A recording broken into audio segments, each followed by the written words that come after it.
Hello friends, very good morning and welcome to sky study channel. Friends, आज जो है ये जो प्रीवियस वीडियो है उसका नेक्स्ट पार्ट लेके आई हूँ। इंडियन इकोनॉमी से रिलेटेड क्वेश्चन है, तो ये वीडियो एंड तक देखिए। बहुत इंपॉर्टेंट क्वेश्चन लेके आई हूँ। ये 25 क्वेश्चंस है और बहुत ही इम्पॉर्टेंट है। और अगर आपको वीडियोस पसंद आ रही है फ्रेंड्स, तो प्लीज़ मेरे चैनल को सब्सक्राइब करें और बेल आइकन को टिक करें ताकि कोई भी अपडेट हो वो आपको मिल सके। तो हम स्टार्ट करते हैं। फर्स्ट क्वेश्चन, भारत का पहला मोबाइल बैंक कहाँ पर स्थित किया गया? तो सबसे पहले तो आपको ये पता होना चाहिए कि मोबाइल बैंक होता क्या है। एक्चुअली जो मोबाइल बैंकिंग होती है, आपने सुना होगा मोबाइल बैंकिंग जो है थ्रू स्मार्टफोन के थ्रू होती है मोबाइल बैंकिंग। और इसको जो है असेस किया जाता है through an application on smartphones. और ये जो मोबाइल बैंकिंग एप्लीकेशंस है वो उसी रिस्पेक्टिव बैंक की होती हैं जिसमें आपका जो है अकाउंट होता है। तो बैंकिंग, मोबाइल बैंकिंग और नेट बैंकिंग में यही डिफरेंस है कि नेट बैंकिंग जो है आप थ्रू एनी ब्राउज़र जो है असेस कर सकते हैं, बट जो नेट बैंकिंग है एक प्रॉपर एप्लीकेशन होती है, मोबाइल बैंकिंग एप्लीकेशन होती है, उसी बैंक से रिलेटेड होती है, जो आपको ये सुविधा प्रदान करता है कि आप कहीं से भी जो है स्मार्टफोन के थ्रू जो है अपनी जो भी लेन देन है वो कर सकते हैं। तो ये भारत का पहला मोबाइल बैंक जो है ये खरगोन मध्य प्रदेश में जो है स्थापित किया गया है। ये जीके का भी क्वेश्चन है और बैंकिंग से रिलेटेड भी बहुत इंपॉर्टेंट है। नो नेक्स्ट क्वेश्चन, मुद्रा की मात्रा में कमी क्या कहलाती है? तो ये है मुद्रा का संकुचन। मुद्रा का संकुचन जो है इसको हम डिफ्लेशन भी कहते हैं और ये अपोजिट है इन्फ्लेशन से। अगर आपने प्रीवियस वीडियो देखी है जिसमें मैंने मुद्रास्फीति की बात की थी, तो उसमें बोला था कि लगातार बढ़ती कीमतें जो हैं उसको मुद्रास्फीति कहा जाता है। तो उसी तरह मुद्रा की मात्रा में कमी जो है मुद्रा का संकुचन कहलाती है, या इसको डिफ्लेशन भी बोल देते हैं। तो इसमें मेनली होता क्या है कि जब वस्तुओं और सेवाओं के मूल्य में जो लगातार जो है निरंतर जो है कमी होती है तो उसको हम मुद्रा का संकुचन कहते हैं। इसकी वजह से जो है जो भी चीज़ें होती हैं वो लगातार सस्ती होती जाती हैं और इसका प्रभाव ये होता है कि जो समृद्धि होती है वो नीचे आती है और बेरोजगारी बढ़ती है। ठीक है, तो उसको बोलते हैं मुद्रा का संकुचन। और इसका मूल्य कारण क्या है, ऑप्शन दिए होते हैं। तो इसमें लिखा है कि माल एवं सेवाओं की पूर्ति की तुलना में मुद्रा की पूर्ति कम होना। ठीक है, माल एवं सेवाओं की पूर्ति की तुलना में मुद्रा की पूर्ति कम होना, तो ये अपोजिट है उसकी इन्फ्लेशन से। मतलब मुद्रास्फीति लगातार बढ़ती कीमतें और मुद्रा का संकुचन लगातार बढ़ती कीमतें। तो ये टर्म्स हैं कुछ एक इकोनॉमी से रिलेटेड, ये पूछ सकते हैं आपको। नो नेक्स्ट क्वेश्चन, कि जब सरकार की आय कम तथा व्यय ज़्यादा हो अर्थव्यवस्था कहलाती है। कि आ कुछ नहीं रहा और खर्चा ज़्यादा हो रहा है तो उसको बोल देते हैं हम घाटे की अर्थव्यवस्था। नेक्स्ट क्वेश्चन है, नाबार्ड बैंक का पूरा नाम है? ये है राष्ट्रीय कृषि एवं ग्रामीण विकास बैंक या national bank for agriculture and rural development. National bank for agriculture and rural development, ये है नाबार्ड का पूरा नाम। और इसकी जो स्थापना हुई थी वो हुई थी 12 जुलाई 1982 में। और इसमें जो है ये भी पूछ सकते हैं कि किस नाबार्ड की स्थापना किस समिति की सिफारिश के कारण हुई थी, तो वो है शिवराम समिति। ये नेक्स्ट क्वेश्चन में भी डाला हुआ मैं, तो क्योंकि कमिटी जो भी हैं इनसे रिलेटेड वो बहुत इंपॉर्टेंट है। तो नाबार्ड का फुल नेम है national bank for agriculture and rural development. ये राष्ट्रीय कृषि एवं विकास ग्रामीण विकास बैंक, और इसकी स्थापना 12 जुलाई 1982 में हुई थी। नेक्स्ट है मूल्य ज्योति कर या बैट। बैट आपने सुना ही होगा, ये टैक्स है जो कि लगाया जाता है, वैल्यू एडेड टैक्स है, इंग्लिश में बोलते हैं वैल्यू एडेड टैक्स से मूल्य योजित कर। तो किसकी सिफारिश द्वारा लगाया गया था? ये है चौलैया समिति के द्वारा, उनकी सिफारिश पे ये लगाया गया था। तो ये सबसे पहले जो है इंडिया में जो है ये एज ए इनडायरेक्ट टैक्स जो है, जो इंडियन टैक्सेशन सिस्टम है उसमें इनडायरेक्ट टैक्स कब इंट्रोड्यूस हुआ था? ये हुआ था 1 अप्रैल 2005 में। तो ये पूछ सकते हैं कि भारत में ये कब लागू हुआ था? तो 1 अप्रैल 2005 को हुआ था। और इसी तरह जीएसटी भी है, आपने सुना होगा भी जीएसटी लगती है हर चीज़ पे। तो जीएसटी का भी आगे है क्वेश्चंस हैं, तो उसमें बता दूंगी मैं। जीएसटी का बहुत इंपॉर्टेंट क्वेश्चन है। तो वैट और जीएसटी दोनों पे क्वेश्चन पूछे जा सकते हैं। तो वैट का जो किस किस पार्श पे लगा था, ये लगा था चौलैया समिति की। नेक्स्ट क्वेश्चन है, ब्याज दर जिस पर कमर्शियल बैंक भारतीय रिजर्व बैंक से रुपए उधार लेता है। ये बहुत इंपॉर्टेंट क्वेश्चन है। उसको हम रेपो रेट बोलते हैं। जब कोई भी कमर्शियल बैंक जो है आरबीआई से जो है ये रुपये उधार लेता है, उसको रेपो रेट दर बोलते हैं। अगर आपके ये क्वेश्चन पूछा जाए कि जब भारतीय रिजर्व बैंक कमर्शियल बैंक से जो है उधार लेता है, तो उसको रिवर्स रेपो रेट बोलते हैं हम, reverse repo rate. Next question है,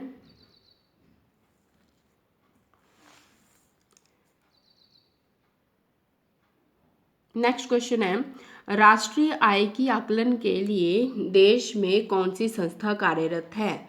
कि राष्ट्र की जो आय है उसके वैल्यूएशन के लिए कौन सी संस्था काम करती है हमारे देश में, वो है केंद्रीय सांख्यिकी संस्था या सेंट्रल स्टैटिस्टिक ऑर्गेनाइजेशन बोल देते हैं। तो इसका हेडक्वार्टर जो है वो न्यू दिल्ली में है, और ये जो है इसकी स्थापना जो है मई 1951 में हुई थी, मई 1951 में। तो जितने भी राष्ट्र की आय है, हमारी इनकम है हमारे देश की, उसका जो इवैल्यूएशन है वो सेंट्रल स्टैटिस्टिक्स जो ऑर्गेनाइजेशन है वो करती है। नेक्स्ट है, सेवी की स्थापना कब हुई। सेवी, ये बहुत ही इंपॉर्टेंट क्वेश्चन है। अगर आपने प्रीवियस वीडियोस देखी हैं तो आपने देखा होगा जो इसका आर्ट्स का पेपर आया है उसमें सेवी से रिलेटेड बहुत ही ज़्यादा क्वेश्चन पूछे गए हैं। तो सेवी है क्या एक्चुअल में, इसकी फुल फॉर्म क्या है। ये है the securities and exchange board of India, security and exchange board of India. तो इसकी स्थापना हुई थी 12 अप्रैल 1988 को। और ये काम क्या करता है, सेवी is the regulator for the security market in India. मतलब जो भी हमारी सिक्योरिटी मार्केट है इंडिया की, उसको पूरी तरह से कंट्रोल कौन करता है, वो है सेवी। ये एक रेगुलेटर की तरह काम करता है। तो यही पूछा गया था कि सेवी क्या काम करता है, तो वहाँ पे ऑप्शन दिए गए थे। तो ये रेगुलेटर का काम करता है। और इसके सेवी के जो है करंट चेयरमैन भी पूछे जा सकते हैं। चेयरमैन कौन है इसके, तो वो हैं अजय त्यागी, अजय त्यागी जो करंट इसके चेयरमैन हैं सेवी के। तो नेक्स्ट क्वेश्चन है, विमुद्रीकरण क्या होता है। विमुद्रीकरण होता है डीमोनेटाइजेशन। डीमोनेटाइजेशन क्या है, पुरानी मुद्रा की जगह नई मुद्रा जारी करना। जैसे आपने देखा होगा कि 2016 ये 8 नवंबर 2016 को 8 नवंबर 2016 को विमुद्रीकरण हुआ था, जब मोदी जी ने अनाउंस किया था कि जो 500 और 1000 के नोट है वो नहीं चलेंगे। तो वो होता है जब पुरानी मुद्रा की जगह जो है नई मुद्रा जारी की जाती है, उसको विमुद्रीकरण हम कहते हैं। नेक्स्ट है, श्वेत पत्र किसे कहा जाता है। तो श्वेत पत्र का दूसरा नाम है राष्ट्रीय लेखा सांख्यिकी। तो ये होती क्या है एक्चुअल में, ये जो है एक आधिकारिक लिखित दस्तावेज होता है जिसमें सरकार या कोई भी संस्था जो है जो किसी भी विषय पर या कोई उनको समस्या है उस पर जो है अपनी विचार दे सकते हैं, ये पूरी जानकारी दी होती है, उसको हम सांख्यिकी पत्र कहते हैं। सांख्यिकी, राष्ट्रीय लेखा सांख्यिकी या श्वेत पत्र के नाम से जानी जाती है। नेक्स्ट है, भारत में वित्त आयोग के गठन का प्रावधान संविधान के किस अनुच्छेद में है। ये बहुत इंपॉर्टेंट क्वेश्चन है, बार बार पूछा जा रहा है। फाइनेंस कमीशन किस आर्टिकल्स में रिलेटेड है, तो ये है अनुच्छेद 280, आर्टिकल 280 से रिलेटेड है फाइनेंस कमीशन। नेक्स्ट है, नाबार्ड की स्थापना किस समिति के सिफारिश के आधार पर की गई थी।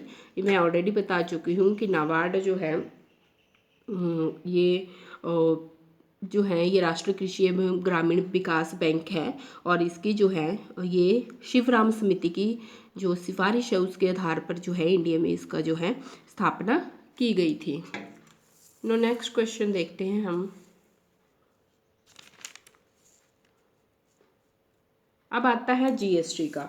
मैंने आपको प्रीवियस क्वेश्चन में बताया वैट के बारे में। वैल्यू एडेड टैक्स जो है अप्रैल 2005 से स्टार्ट हुआ था। अब आते हैं हम जीएसटी।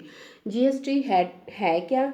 ये है good and service tax. Goods and service tax होता है, जो कि इंडिया में कब लागू हुआ था? ये हुआ था 1 जुलाई 2017 को। एज ए इनडायरेक्ट जो इंडिया का टैक्सेशन सिस्टम है उसमें इनडायरेक्ट टैक्स के रूप में ये ऐड हुआ था।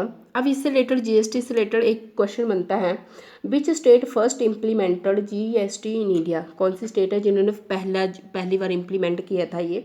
तो वो थी असम। असम में ये सबसे पहले इम्प्लीमेंट हुआ है इंडिया में, असम स्टेट में। तो ये क्वेश्चन बहुत इंपॉर्टेंट है। सेकंड क्वेश्चन बनता है, भारत में जीएसटी लागू करने का सुझाव किसने दिया था? तो वो दिया था हमारे ये है केलकर समिति, विजय केलकर समिति के द्वारा। विजय केलकर समिति के द्वारा। तो ये भी बहुत क्वेश्चन इम्पॉर्टेंट है कि इस समिति के द्वारा जो है जीएसटी का सुझाव दिया गया था लगाने का। तो वो है विजय केलकर समिति। कब हुआ है ये इंडिया में? 1 जुलाई 2017 को। और पहली स्टेट जिन्होंने इम्प्लीमेंट किया था वो थी असम। और एक और क्वेश्चन पूछा जाता है, जीएसटी पंजीकरण संख्या में कुल कितने डिजिट होते हैं? ये भी बहुत इंपॉर्टेंट है।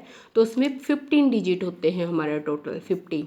जो जीएसटी पंजीकरण संख्या है उसमें टोटल जो है 15 जो है ये डिजिट होते हैं। तो ये तो कुछ एक इम्पॉर्टेंट क्वेश्चन जीएसटी से रिलेटेड। और ये क्वेश्चन पूछा गया है, जीएसटी किस संविधान संशोधन द्वारा लाया गया? तो ये लगाया गया था 101 के द्वारा। ठीक है, ये भी बहुत इंपॉर्टेंट क्वेश्चन है। नेक्स्ट है, ब्याज दर नीति किसके अंतर्गत आती है? जो ब्याज दर है वो आती है मौद्रिक नीति के अंतर्गत। मौद्रिक नीति के अंतर्गत जो है ब्याज दर आती है। तो मौद्रिक नीति मॉनेटरी पॉलिसी में आपको पहले ही प्रीवियस वीडियो में बता चुकी हूँ कि ऐसी प्रक्रिया जिसकी मदद से रिजर्व बैंक जो है पैसों की आपूर्ति को नियंत्रित करता है, तो उसके अंडर ही ये ब्याज दर नीति आती है। नेक्स्ट क्वेश्चन है, भारत के कर्मचारियों के महंगाई भत्ते की निर्धारण का आधार क्या है? जो कर्मचारी हैं उनकी महंगाई भत्ते का निर्धारण कैसे निर्धारित करते हैं कि कितना महंगाई भत्ता देना है? तो उसका आधार है उपभोक्ता मूल्य सूचकांक। अगर आपने मेरी प्रीवियस वीडियो देखी है तो उसमें मैंने WPI एंड CPI के बारे में बताया था। WPI था होलसेल प्राइस इंडेक्स और CPI था कंज्यूमर प्राइस इंडेक्स। तो ये है CPI, कंज्यूमर प्राइम इंडेक्स से जो है हम महंगाई भत्ते का निर्धारण करते हैं। तो प्रीवियस वीडियो जरूर देखें, वहाँ पे मैंने डिफरेंस भी आपको समझाया था। नेक्स्ट क्वेश्चन है, दूसरी पंचवर्षीय योजना का प्रारूप किस अर्थशास्त्री के आर्थिक मॉडल पर निर्धारित था? तो सबसे पहले तो आपको पता होना चाहिए कि फर्स्ट पंचवर्षीय योजना कब से स्टार्ट हुई थी। जो फर्स्ट थी वो 1951 से 1956 के बीच में हुई थी। फर्स्ट 5 ईयर प्लान जो है हमारा 5 ईयर प्लान वो होता 1951 to 56, और जो सेकंड है वो था 56 to 61। तो जो फर्स्ट था उसमें मेनली जो है एग्रीकल्चर पे फोकस किया गया था, और जो सेकंड है उसमें हमने इंडस्ट्री पे मेनली फोकस किया गया था कि इंडस्ट्री जो है ज़्यादा खुलनी चाहिए जिसकी वजह से लोगों को ज़्यादा से ज़्यादा रोजगार मिले। तो इसका प्रारूप जो है ये PC महालनोबिस के मॉडल पर आधारित है।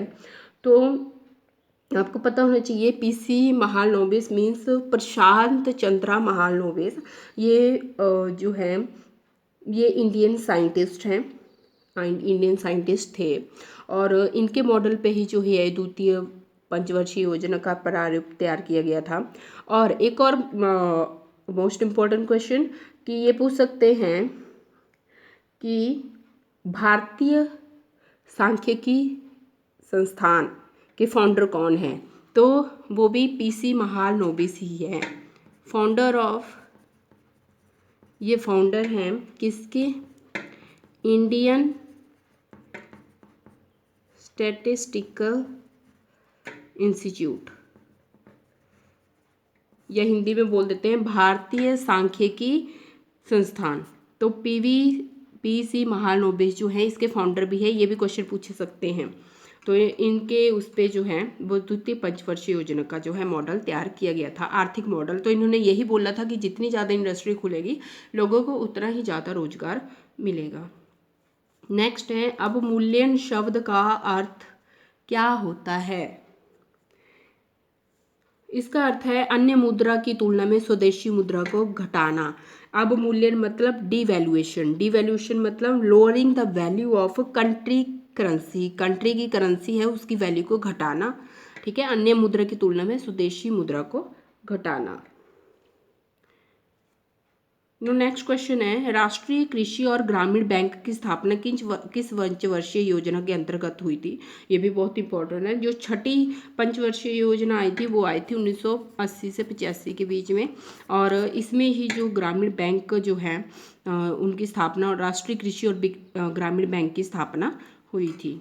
नेक्स्ट है, भारत में गरीबी हटाओ का नारा किस पंचवर्षीय योजना के अंतर्गत आया था, दिया गया था? तो पांचवी पंचवर्षीय योजना आई थी 1974 टू 78, और इसमें जो मेन फोकस था वो गरीबी पे था, और जो स्ट्रेस था एम्प्लॉयमेंट पे काफ़ी इन्होंने स्ट्रेस दिया था, और गरीबी हटाओ का नारा जो है इसी पंचवर्षीय योजना के दौरान दिया गया था। नेक्स्ट है, स्टैगफ्लेशन क्या है? स्टैगफ्लेशन तो ये है मंदी के साथ मुद्रा स्थिति। तो इसका इफ़ेक्ट क्या बनता है कि मंदी के साथ मुद्रा स्थिति में इसका इफ़ेक्ट ये पड़ता है कि जो इकोनॉमिक ग्रोथ है वो बहुत कम हो जाती है, और अनएम्प्लॉयमेंट ज़्यादा होती है, और मुद्रास्फीति आपको पता है बढ़ती, जो वस्तुओं पे की कीमत है वो लगातार बढ़ती जाती है। तो स्टैगफ्लेशन का जो है ये इफ़ेक्ट पड़ता है मंदी के साथ मुद्रा स्थिति। नेक्स्ट है, अंतर्राष्ट्रीय व्यापार का प्रमुख प्रहरी कौन है? ये है अंतर्राष्ट्रीय वित्त निगम या IFC। तो इसको जो है अंतर्राष्ट्रीय व्यापार का प्रमुख प्रहरी माना जाता है IFC को।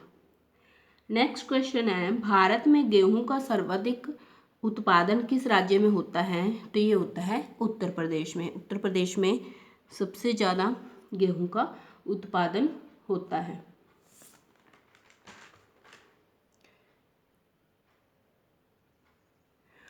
No next question 46 question, Bharat में बेरोजगारी के आंकड़े कौन एकत्रित करता है, एकत्रित एवं प्रकाशित करता है? तो ये है NSSO, राष्ट्रीय नमूना सर्वेक्षण संगठन, या हम इसको नेशनल सैंपल सर्वे ऑफिस भी बोलते हैं, नेशनल सैंपल सर्वे ऑफिस।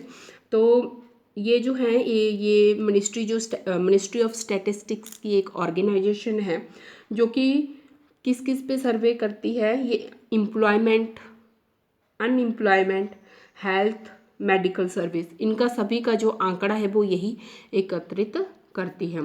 तो जैसे भारत में बेरोजगारी के आंकड़े पूछे हैं, उसी तरह ये भी पूछ सकते हैं हेल्थ या मेडिकल सर्विस के आंकड़े कौन एकत्रित और प्रकाशित करता है? तो वो भी NSSO ही है। No next question, world development report किसका प्रकाशन है, किसका वार्षिक प्रकाशन है? तो ये है विश्व बैंक, वर्ल्ड बैंक जो है ये उसका वार्षिक प्रकाशन होता है। नेक्स्ट है, India gateway to the world, India gateway to the world प्रसिद्ध नारा है। ये बहुत इंपॉर्टेंट है क्योंकि ये एक फेमस स्लोगन है जो BSNL ने दिया था। ये है विदेश संचार निगम लिमिटेड, विदेश संचार निगम लिमिटेड। तो इनका नारा था ये India gateway to the world.